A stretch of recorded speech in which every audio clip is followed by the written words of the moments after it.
record. That work? Dude, so I've actually like not really used Zoom very much. So I'm we'll sorry see. you have to succumb to this for me. Nah, look, we try to be like official and use like the podcast tools, but I've never seen that before actually. yeah, yeah, it's weird. So, anyways, welcome to this week's episode of the Pit Therapy Podcast. I'm Kyle and we've got Trevor, and then we're joined by a very special guest, Andrew, vocalist for Combust.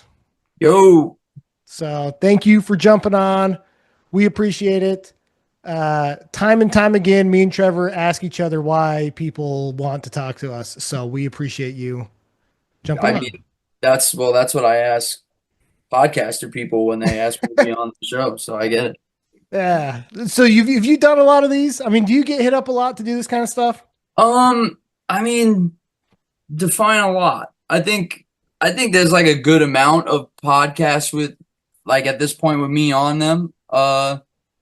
I think I've done a cool amount to where again I'm like, wow, I can't believe six podcasts or so want me to like come on and talk about my bullshit, but that's cool, Yeah.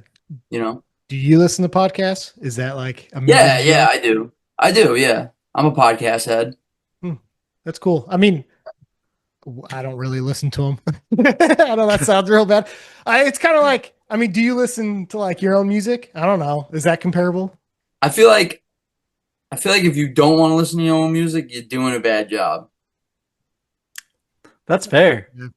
That's a good take. And so, okay, let's start there, right? So, Yeah. New York hardcore, very specific style, very specific sound, right? You just said if you aren't listening to your music, you're probably doing a bad job. But how often do we hear metalheads, hardcore dudes who are like, man, I just don't listen to this in my own time? Like, I play it, but I don't listen to it. Like, what's your thoughts on that? I get the whole like I think a lot of people who are involved in hardcore like go to shows constantly and like they're surrounded by it constantly, and especially if they play in a band, they probably like need the break from it. And especially like if you've been I feel like the way that for me personally, where I like took in hardcore in a specific way is like for 10 straight years, I was like, if it's not hardcore music, I don't fuck with it.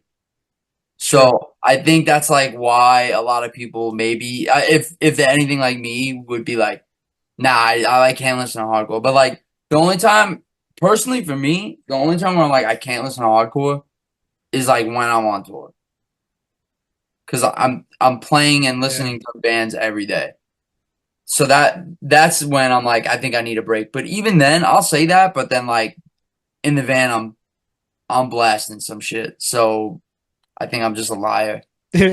No, dude, it totally creeps in. There's days where I'm like, I need something other than hardcore, So then I'll start with like country or something. I'm like, this isn't scratching the itch. And then like an hour later, I'm listening to like Beatdown or something, and creeps Yeah, I mean, in. like I think like just it's kind of like anyone else's preference where they just like kind of go in waves of their mood if they want to listen to hardcore or not. But like, yeah, no, I listen to hardcore. I'd say most days if I'm listening to music like that. Yeah, I'm gonna throw on some hardcore shit. So what are you listening to when you're not? Um, a lot of hip hop, uh, a lot of oldie shit, like a lot of old like classic rock stuff. Uh, mm, yeah, stuff like that. So, do you still keep your toes in like Iron Maiden, like the old metal stuff that way and everything? Because I was listening to the Hard Lord podcast with you and you had mentioned all that stuff. Oh And yeah. so you keep your feet into that stuff right there. Oh yeah. I just saw Iron Maiden Mm, like 2 weeks ago. Oh, for It real? was yeah, and it was they still got it, man. They're old, but they still rip it. that's awesome. Dude, Yeah. My boss just said that Ozzy is doing like he's what do you call it, pay-per-view, his last show, and it's like a Yeah, Saturday night, right? they're doing the last Sabbath show ever, right? Mm-hmm. Yeah, I saw that. It's crazy. It's crazy to Hey, think that. I mean, I think it's even crazier that he made it to this point, to be honest with you. Yeah. that's awesome. So, okay, we'll just get right into this. We don't want to keep you all night, right? So, coming out of New York, You mentioned hip hop. You mentioned that influence. We come from the West Coast, right? We're out in Utah, is where we were raised, is where we come from. New York to me has always had that hip hop flair, and New York hardcore has always been kind of associated with that. So, listening to the Hard Lord podcast, you got into this through like System of a Down, is what you had mentioned and stuff. Talk to me about New York hardcore in general. If like you're talking to a West Coast kid, give me like a synopsis of like what to expect if you've never listened to like New York hardcore. It's a loaded question. It is. I mean, like, yeah, I guess like I feel like most when you think of iconic New York hardcore bands, like it's just like, yeah, of course you have like the Agnostic Fronts and you know Cro-Mags where they were kind of like they were just fast, but I mean even then you go into later Agnostic Front records and then you go into Cro-Mags and then it's got that flavor to it. I mean, I can't. The thing about New York hardcore is if I'm describing it to someone, I can't describe it. It's like those guys were pulling from shit that people weren't thinking about pulling from, I feel, until they did it. You know what I mean? And like that's why it has that unique style that people try to emulate from all over the country. You know what I mean? Like, yeah, and then, you know, you had Madball, which they brought it like over the top with the hip hop like influence for sure. And like they had that bounce, and like even Sick of It All had that hip hop bounce. And I think it's just, you know, I think it was funny. When I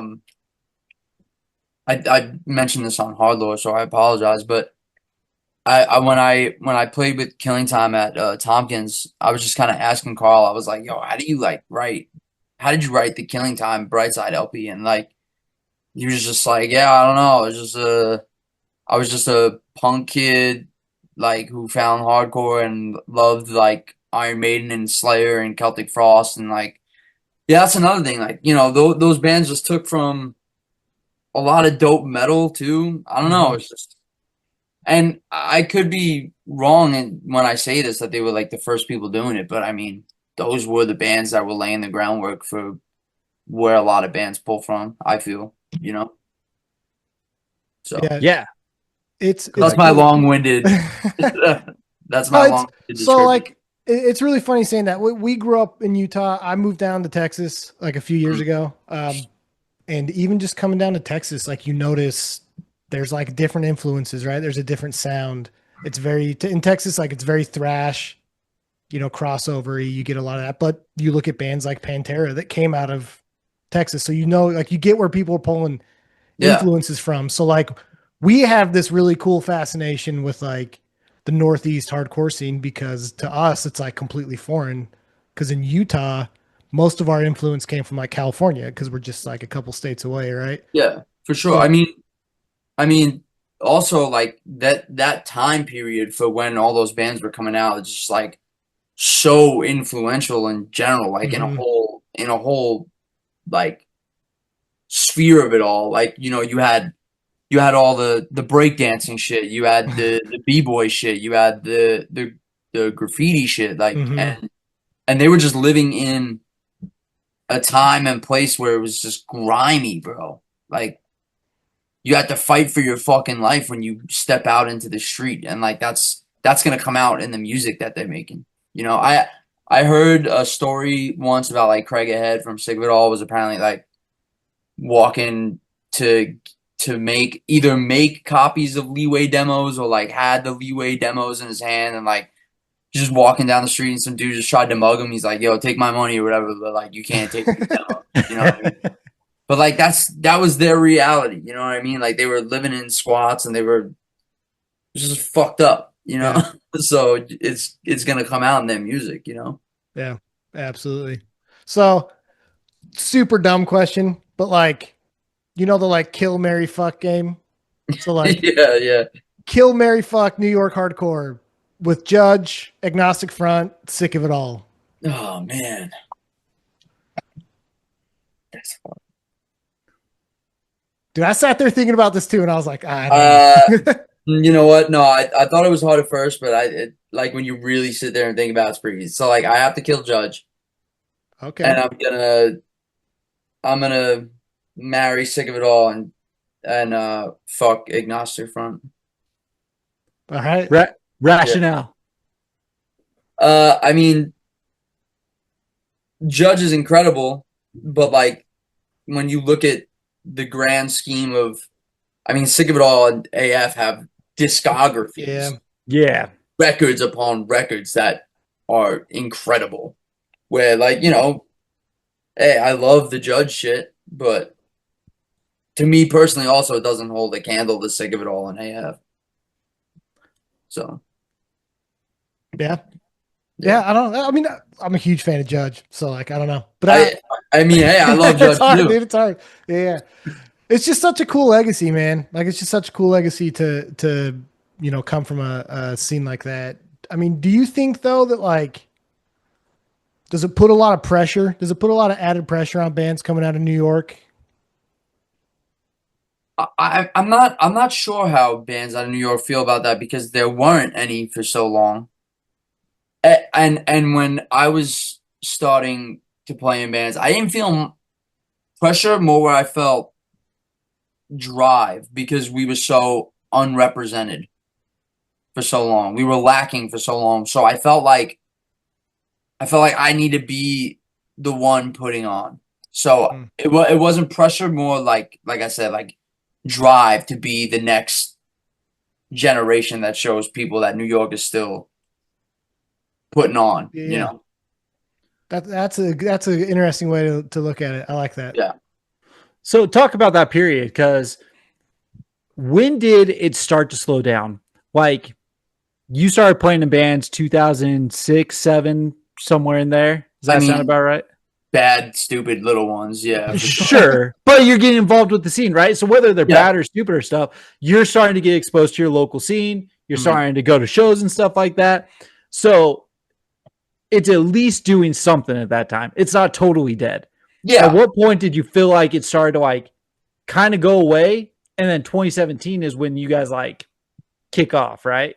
So it's not that I felt that it was gone, because there were shows happening and like the scene was thriving, because like when bands come, the city's such a big place and like people are going to come. And of course, like Black and Blue Bowl was still a thing long until, you know what I mean?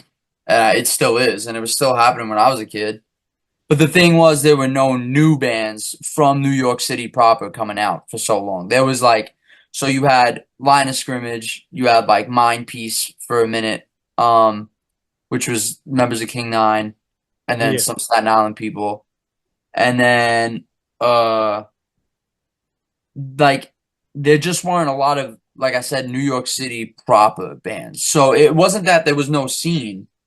It was just that there were no bands coming out of the city. You know what I mean? And like, and then there was like a weird, like very big, like metalcore resurgence, like for New York City, and that was popping for a while in like a different sect. But there was shows happening all the time. But like the bands for so long that were like representing New York hardcore were all Long Island bands.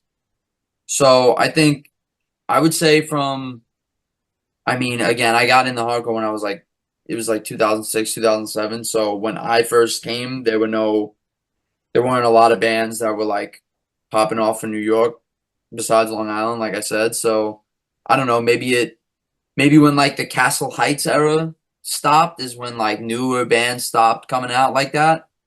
And it wasn't, as prevalent. So yeah, I mean, then there was a period right before Combust where it was a lot of like transplant bands coming out, which was just like kids who would just like would move to the city and like have their friends, and they would start their bands, but they would quickly go away anyway. So, So let me ask you, because you just brought up Long Island, right? Yeah. And there's a lot of bands who are hardcore adjacent who still use Long Island hardcore on their merch, on their promotion, stuff like that. Like, listen, like not throwing shade or anything, but how do you feel about like if you had like a post hardcore band rocking NYHC How do you feel about something like that, where it's more adjacent than it's like actual hardcore? Well, I think like for those kind of bands, and I mean, I imagine we're talking about the bands like Koyo and shit. Like, Well, I mean, you can even yeah, go as far as like Thursday and Yeah, stuff like Thursday. that. You used to yeah, throw it on there. of course. I mean, the thing about those bands is that they were also rooted in hardcore. Right. That I would never get mad about a band like. I mean, Koyo is a good example because I mean, I don't know if they really put hardcore on their stuff that often, but they're so ingrained within hardcore music and everything they do has come from there, and they still are ingrained in hardcore. So like, I think a lot of the Long Island stuff, even when it didn't sound exactly like a hardcore band, all those bands were so involved within that community that it was just. And Long Island always had like a weird flair to a lot of their bands too. You know, I mean, Long Island kind of there was like a definitive Long Island hardcore sound. So yeah, they could be saying whatever they want. Sure. And obviously Long Island can't, but like coming from New York, right? New York hardcore, right? Yeah. Like, how far can we take this? Are you saying like who can use the New York hardcore badge? This Like, is as far from as Andrew Baconti, if you you're from gotta New be Jersey, the one who says. now, what are we saying? As far as sound or geographically? No, sound. How far sound rooted can you go from here? Like, we're not talking like polka bands throwing New York hardcore on their crap, right? Why not, dude? I mean, I don't know. I mean, I have yet to see a band where it's like egregious, where they call themselves a hardcore band and it's like so far out of the realm. I think like, I don't know. You know, a lot of times I think about. It's like such a silly age-old question, like what should we say What is is hardcore, hardcore? what isn't, you know what I Yeah. mean? But I like to reference when Tom Sheehan from Indecision was like, the only thing sometimes that was separating us from being a metal band and being a hardcore band was like the fact that we had something to say and talking about Indecision. And I mean, I get like it really is the way that you present like what you're doing with the band. You know what I mean? Like, so yeah, technically, like there could be bands that don't all the way sound like Agnostic Front. You know what I mean? But they're still a hardcore band because like the spirit of it and the way they present the band and the way that they're ingrained within their community and how they came through. You know, I think it's like a broad. It's such a weird, broad, and like sometimes selective spectrum that. It is. It's funny. It's up like, to the people. I know. And like I unfortunately spend time on Reddit. And holy cow, people get pissed off and you name a band that's not hardcore. I don't know. Everyone freaks out about it, but I always laugh because when anyone ever asks me, it's like that. What was that president that was talking about porn? He's like, you know it when you see it. It's kind of how I feel about hardcore. You know, Yes. it's like, you just kind of know it when you hear it. That's or fair. See them, you know. Yeah, I mean, like at first listen, would you ever consider like Life of Agony a hardcore band? You know what I mean? Yeah. But like we know they're a hardcore band. Yeah. But like an outsider person, what would they say if they hear Life of Agony for the first time? And I'm not even talking River Runs Red stuff. Let's talk about if you throw on Lost at 22. Right. I like you tell someone, oh, this is hardcore, and they'd be like, oh, well, this is like it's not like this. But you know what I mean? So you even listen to like Gorilla Biscuits. Eye of the beholder, you know? Yeah, go listen to Gorilla Biscuits, and you're like, that doesn't sound like anything that I'm listening to in 2025, you know? And you know what's funny? Like, just thinking about that, like, talking to my wife, like, she had some friends that were asking, because they went to, like, some Taylor Swift dance party at some club, I don't know. And on the other side of the club, there was, like, a black metal concert. And, like, everyone's, like, all face painted with, like, the upside down cross and all this stuff. And her friends were like, is that what your husband listens to? So I've had to like explain the difference between like dark looking or sounding music and like hardcore. Cause like I'm more like you have a better chance of getting a hit at a hardcore show that maybe doesn't sound sonically as heavy or dark as like a black metal. Yeah, but like for sure. visually it's different, but like the heaviness, I don't know, like heavy to me is like, do I have a better chance of getting hit in the face? You know? So, Yeah, I mean, I'm sure every generation of hardcore and the bands that came with it, probably within their own sect and like their scenes, probably had these same arguments within their circle of people. yeah. Like, oh, this isn't a hardcore band, like. But I mean, Look, man, we grew up in the MySpace era and we freaking swung to like attack crap. So like, I don't even care, dude, if there's a breakdown or even anything close to getting me moving. Like, what, yeah, no, I'm swinging. So, yeah. Hey, pick what you feel, brother. You know what I'm saying? Hey, so I've got a follow-up question then in terms of like, so you had mentioned on that, I keep referring to the Hardlore episode, but it's so sorry, man. But like, one thing that you didn't go into, you just kind of briefly talked about it, is like when you were coming up, you mentioned that you had an old head that kind of helped guide you in hardcore, helped you show you the DIY ethos, all of that kind of stuff. So, I mean, I don't know if you want to like shout him out or anything, if you're still connected with that person, but like in terms of old heads and helping to continue to grow the scene, promote the scene, show what it's about, how do you feel about like old heads back then compared to our kids just using social media now to get into this? And is there like a lack of respect for kind of that generation before? Well, to start from where you started, yeah, I mean, big shout out to Chris, Robots Will Kill. That's my cousin. He's the one who got me into all this shit. Still straight edge, still doing his thing. Ultra respect. I got nothing but love and respect for him every day. As far as like how old heads are now and like how kids get into it, I mean, yeah, there's just such a different way that you see people take in learning about hardcore now, because yeah, like they're just exposed to quite literally everything in such a different way. So their exposure is viral videos. Right. That's what gets kids into it. I think there's still people holding the torch for being an old head and like guiding people. I think that still exists. I mean, I know it does because I have been that for people, and I know younger people who talk about having old heads, and I think there is definitely a clear-cut difference to how the people who were brought into it from other people who care take it, and then the kids that you can easily tell were brought in from TikTok videos, and it's not that it's a negative thing. It's just, it creates such a bigger net now. So like now everyone can like find out about it. And I think what's important is that like, just like every other era of hardcore music, there's going to be the kids that eventually just drop out and just like, they're over it. It was like X amount of years for them, whatever. But like now there's so many of those people where it's like I said, a viral moment. So they're flocking to this, like, just for the fanfare, Right. So like, it's just going to be that in a bigger form. Like you're going to see the people fall off but like now it's just going to be bigger numbers because it was just like, oh, it was cool for like, that short amount of time because we got cool videos and then it was over.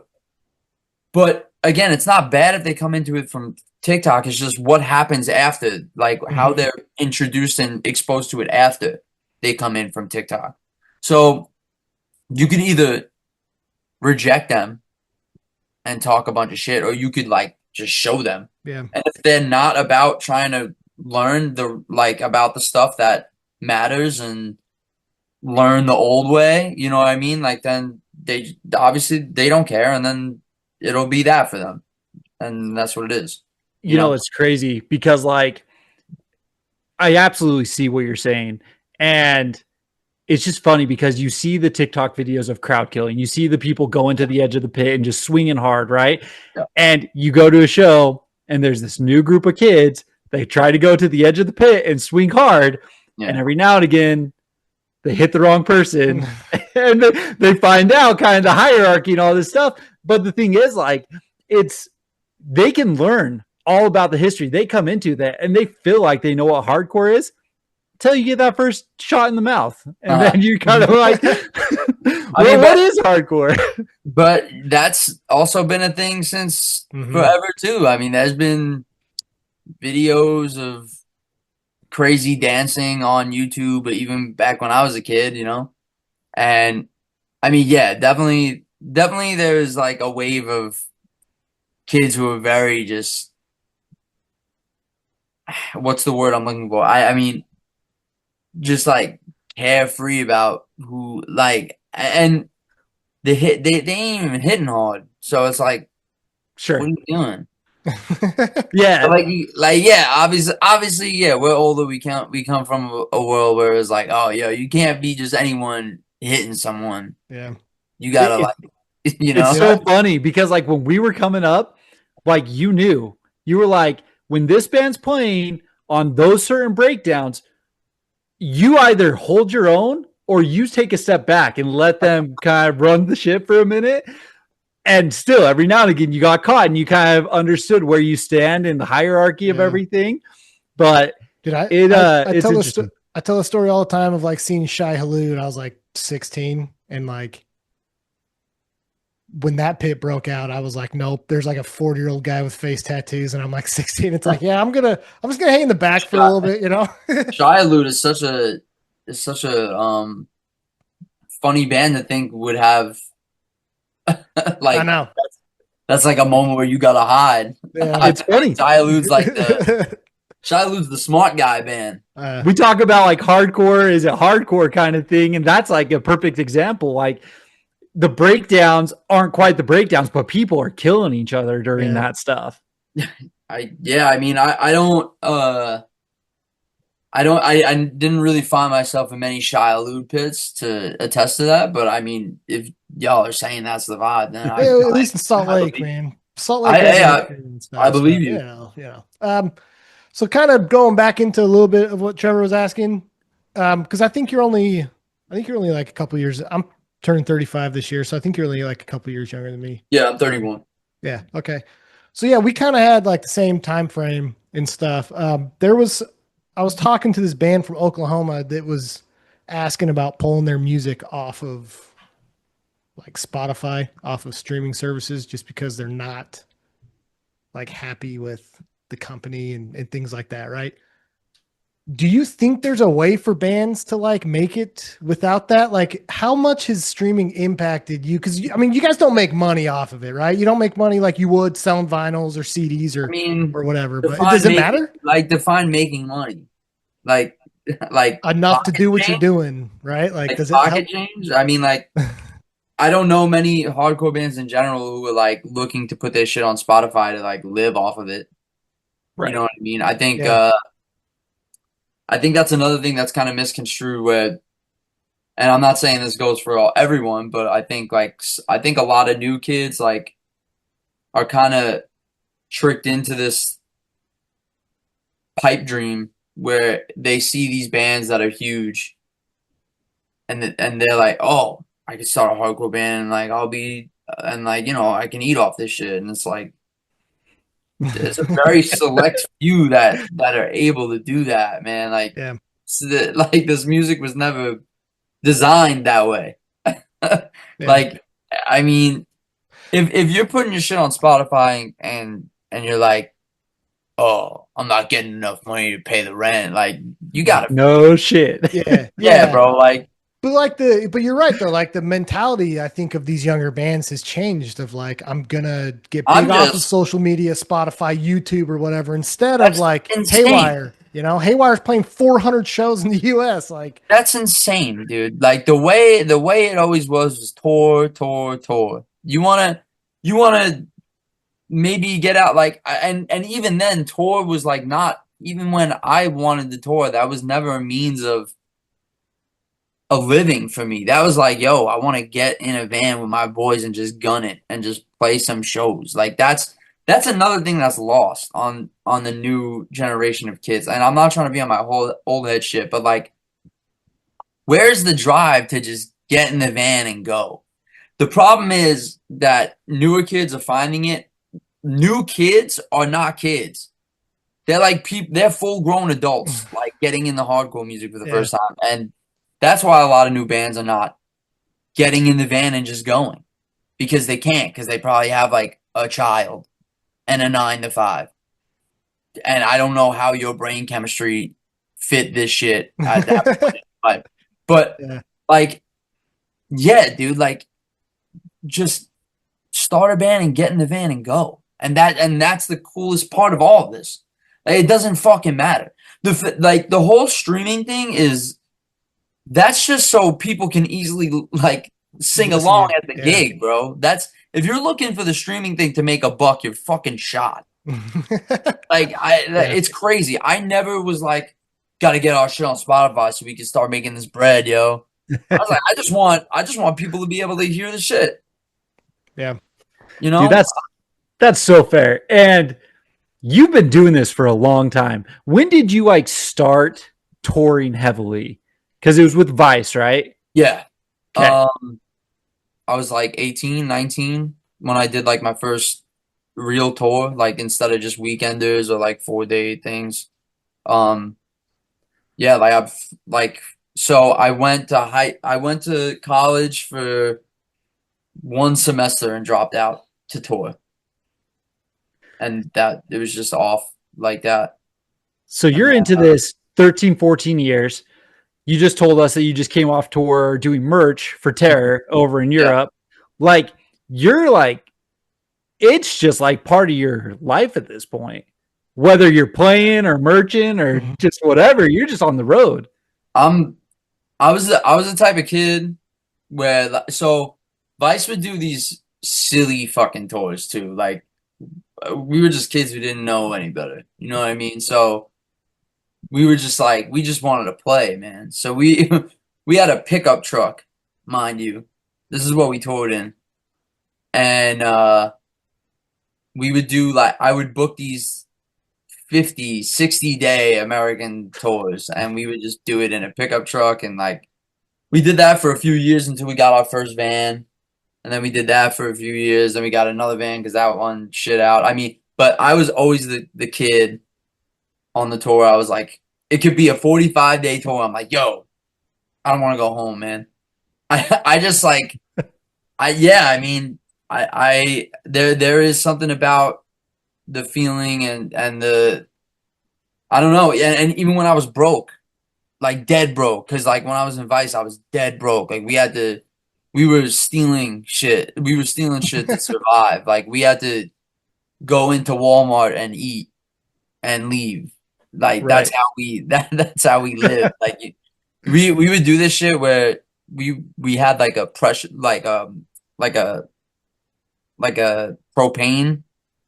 propane thing. Yeah. Like a hot plate. And then we had like a skillet, and we would just like run up in the Walmart and just like steal whatever we could, like chop meat and hot dogs. And then we would be like, all right, and then we'll just buy the buns to like cover our ass to make it look like we're buying some shit. And because the buns would be $1. Yeah. And then we would just like go out into a parking lot somewhere and just make burgers and hot dogs. And that's like, that's how we would live. Or we would like, beg restaurants to give us the food that they were throwing away. It was gnarly sometimes, bro. But like, even then, like, even when it was like the worst of the worst, when you're playing a show to 5 people in the middle of fucking nowhere and like you can't eat, it's still like, yo, we're in this shit. Yeah. And I'm just with my best friends having a good time. I don't know. That's what hardcore gave me, That's it. So give us a story. Give us a story from those early days. Broke, stealing from Walmart, begging for food and stuff like that. But like, what is like one that like stands out of like, holy shit, this is why I do this? This is why I do this. With Vice, I can't really find one because it was just like constant. It was Vice was constant, just like torture and beat down. It was just like we tried so hard, and every tour was just like, you want this band to be cool and have people like it. Nah, bro, it's not gonna happen for you. I mean, you know, we played cool shows here and there. I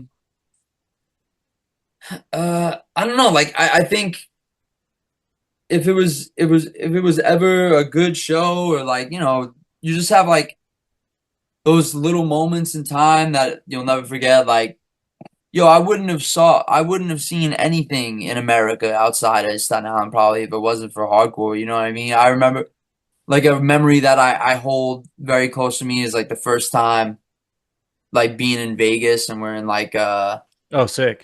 yeah, we're in like Caesar's Palace, kind of just like looking at everything. But I'm too young to even fucking get into the casino anyway.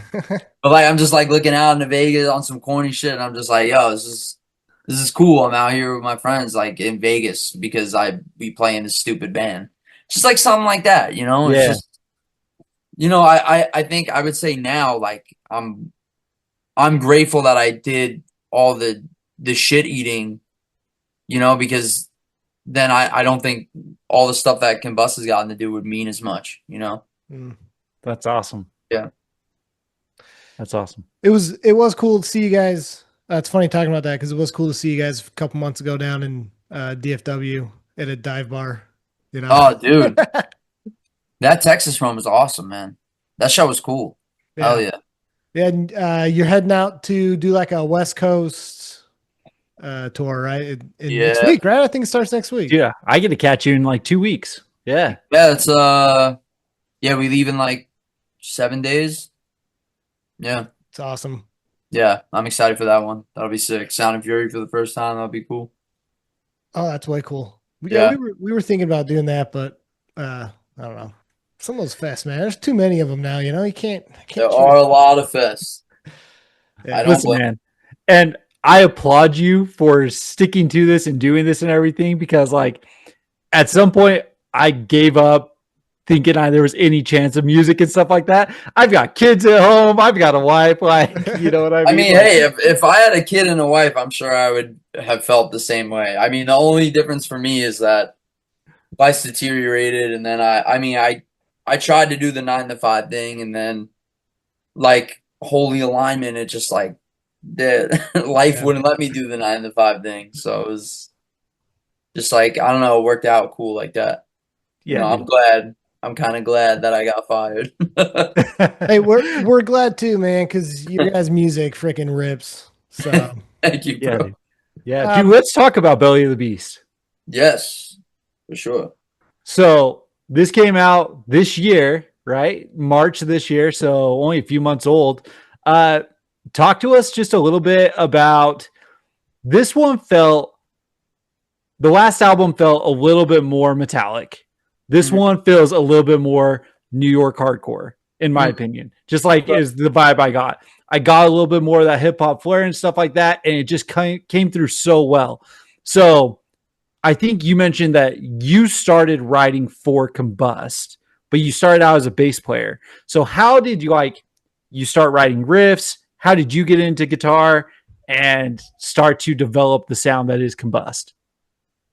I mean, bass was the first thing I picked up. Like I played bass in bands before I sang in bands. And I never like thought of myself as a good bass player. I mean, I would I started rooted in metal, so I guess that's why like I'm, you know, like I'm able to play pretty well now, you know. But I never thought that I'd be able to play guitar because I was just like, again, I was like just a hardcore dude that was like, I pick up an instrument and fucking play it, man. Like, I don't know.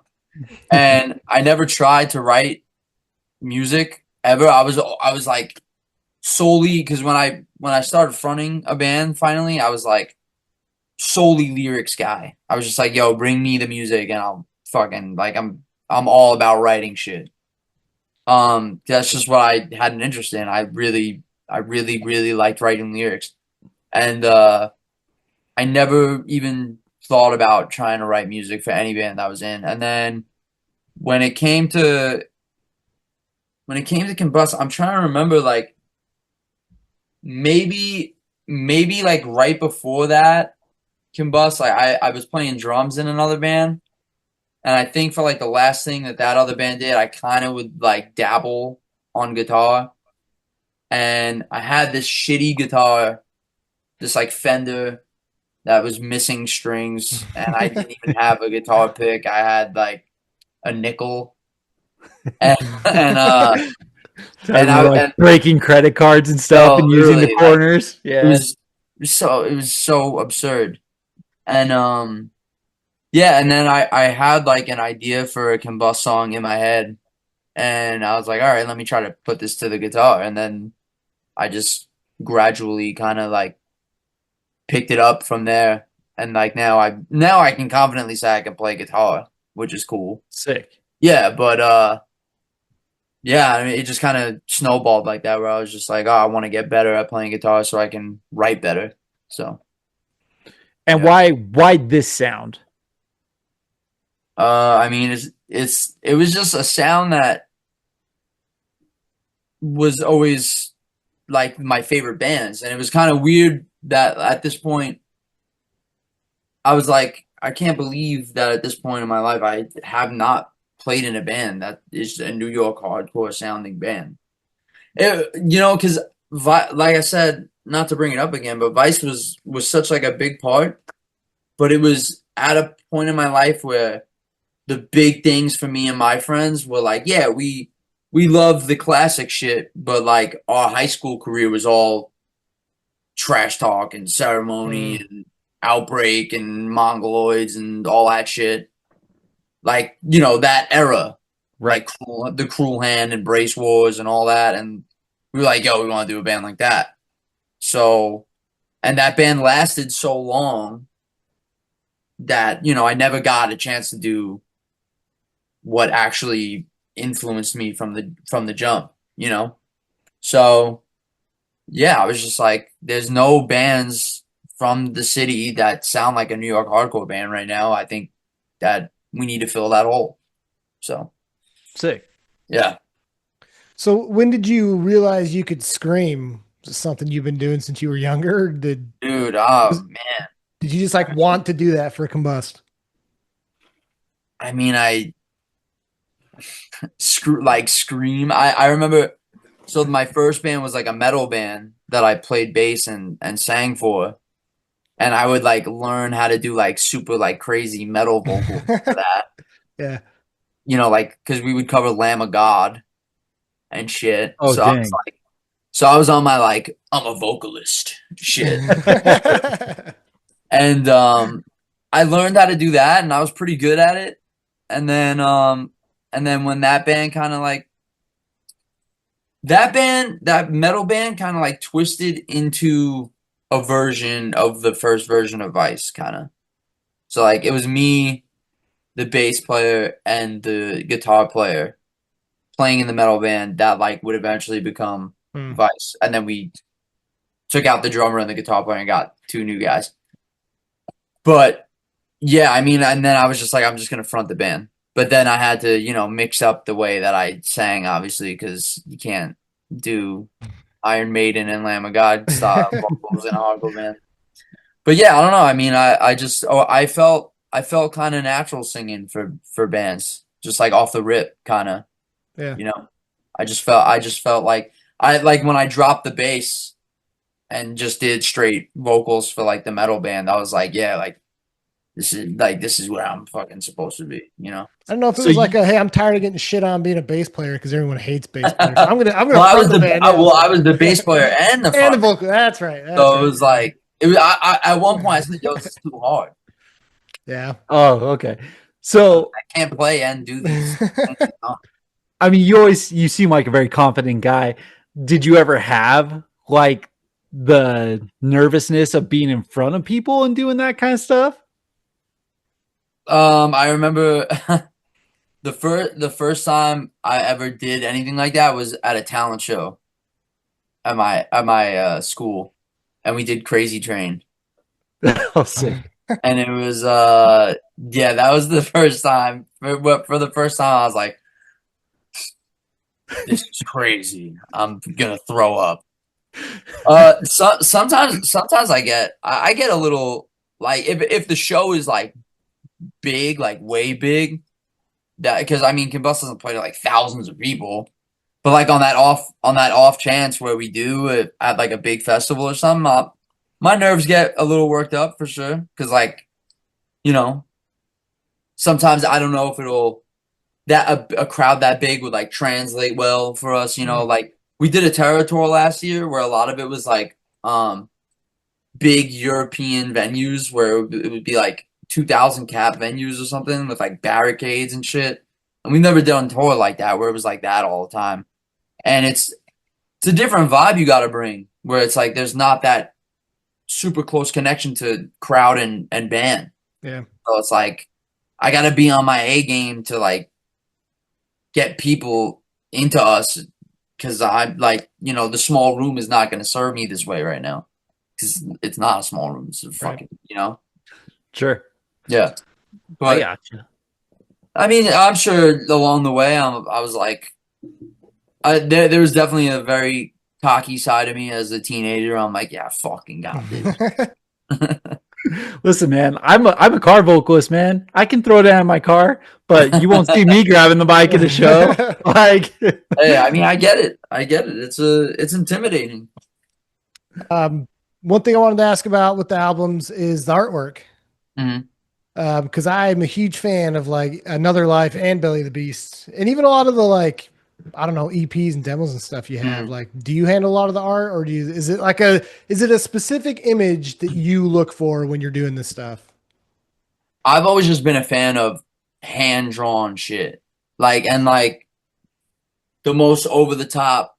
I mean, like like I said, I come from the world of metal, and I don't know, all my favorite album covers were just like the dopest, like I mean like all the Iron Maiden album art and all that shit. And I remember when I was getting into hardcore, like Humanity is the Devil was like, whoa, this is the dopest artwork of all time.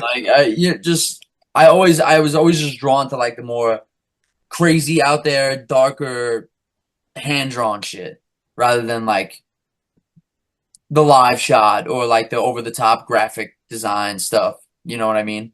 Yeah. So yeah, I mean, like all of our album art was hand drawn for everything since the demo. So That's awesome. That's way cool. I feel like that's a lost art a little bit, I mean, yeah, and it's no diss to bands who do. I think there's a lot of cool ones that are like that. I like that touch. Yeah.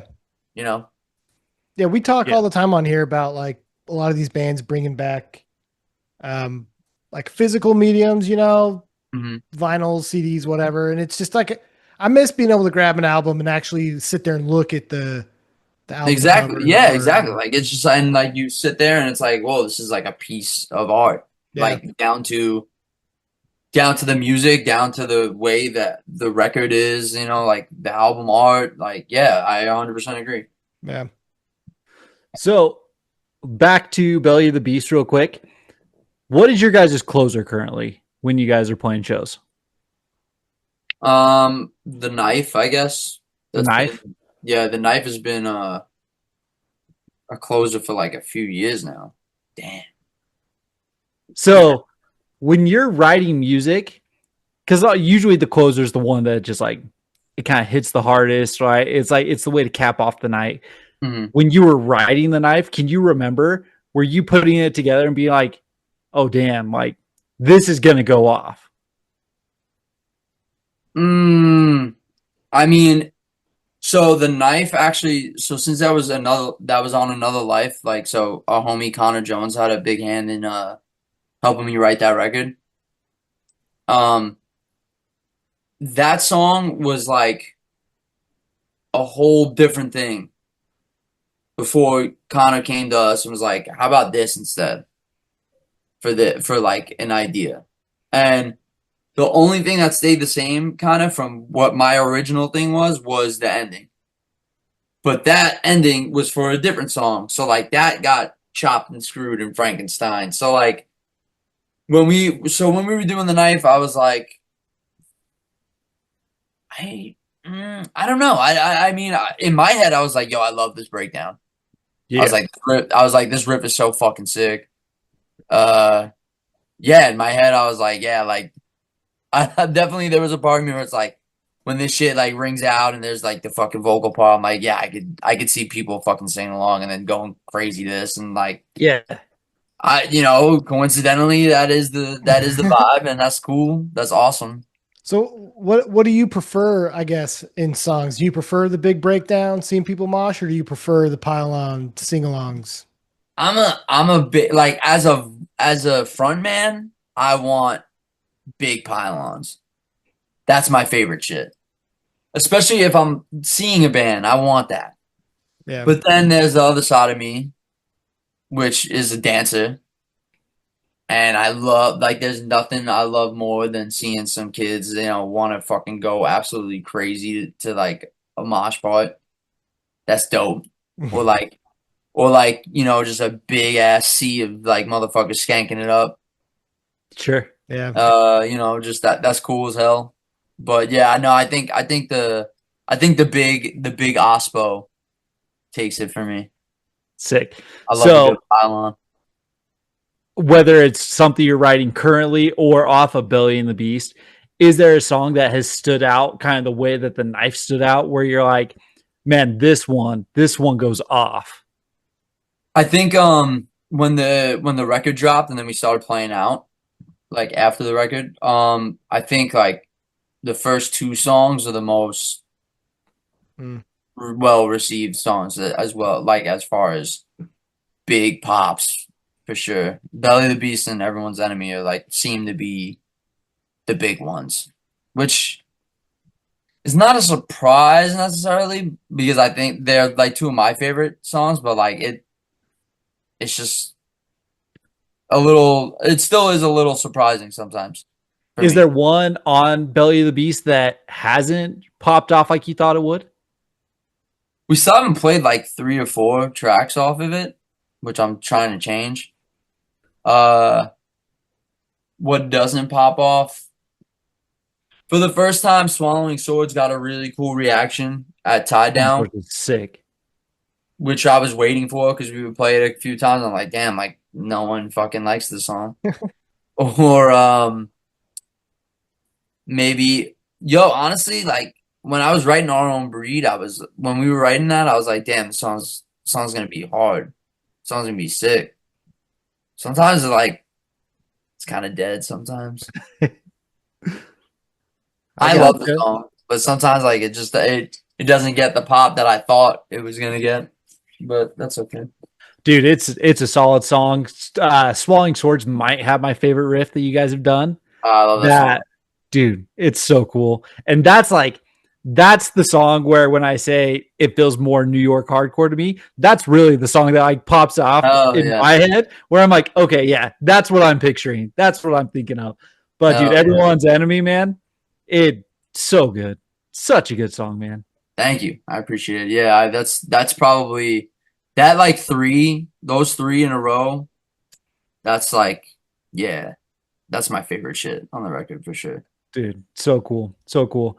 Well, dude, last question I have, and then we aren't going to take up any more of your time, but you have, and I love that New York is doing this currently. Pain of Truth has done this. Missing Link has done this. You guys have so many guest spots, guest vocals, and you have Mind Force, which is more of a contemporary with you, but then you got like Danny Diablo. You got like the old head coming in. Yeah. So like, what is one of your favorite guest spots, either because of the vocalist itself or just like the way that it turned out on the song? Damn. One of my favorite. I think shit. They're all so dope to me for different reasons. I've always said from the jump, like I never want someone on the record who like I don't feel like is someone who number one supports us in a big way, and number two like is someone I call my homie. You know what I mean? Sure. So, I mean every Combust part, if it's a guest spot, like means something to me. So it's hard to put like a favorite on it, but It's a toss up between Ezek and Scott's part for sure. Sure. Because I mean Scott's just a genius with like placing shit and like making it memorable. Like I remember him sending that part back to us, and I was like, "It's like, yeah, damn, this is just like this is a terror part now. Yeah. It's like it's a terror song now." Yeah. But getting Ezek to do a song about New York hardcore with us is just like full circle shit as a kid. So yeah, and he still sounds so fucking good. Oh yeah. Yeah. Dude, it was one of those things where I was listening to you guys as we were kind of prepping for this, that I was like, you know what? I don't know how much I've really listened to Scarhead. I don't know how much I've really listened to Crown of Thorns. So I spent like, I go and I work at a golf course like every other morning and like mowing and stuff. So it's 4 a.m. and I'm playing Scarhead albums and Crown of Thorns and Combust and stuff. I'm like, man, this is a way to wake you up rather quick. Scarhead, I can see like it takes a little bit for people to get it, but Crown of Thorns is like undeniable. Oh, like yeah. 0 bad tracks. That's just a perfect band. Yeah. Yeah. Scarhead was dope, man. Scarhead's fun. I love Scarhead, but I know a lot of people who are just like, not for me, which I'm like, okay, I guess. But. Sure. But when you're talking New York hardcore and stuff like that, like, yeah, you've got to put them in there kind of is like, this is something you can listen to. Go listen to it. Ezek holds the crown, man. 100%. 100%. And I mean, dude, he'll fight, what's his name from Trap. So I think he'll fight anyone. You know? That's true. I mean, I guess don't put it against him. So, but dude, thank you so much. Seriously appreciate you. I'm super stoked to catch you. You guys are out here in Salt Lake on the 18th. Hell yeah, man. I'll be out there. We'll be catching you then. I just went and saw Haywire last night and it popped off. I expect the same. I expect the same for you guys coming through. Yo, band's doing crazy shit. God bless. So sick. Seriously. For real. Yeah. Cool. Well, thank you again for having me on here, guys. I appreciate it. Dude, anytime, man. We appreciate it. So Dope. I don't know how to end the recording. Give me a second. I'll figure it out. Where is it? Stop. Okay, there.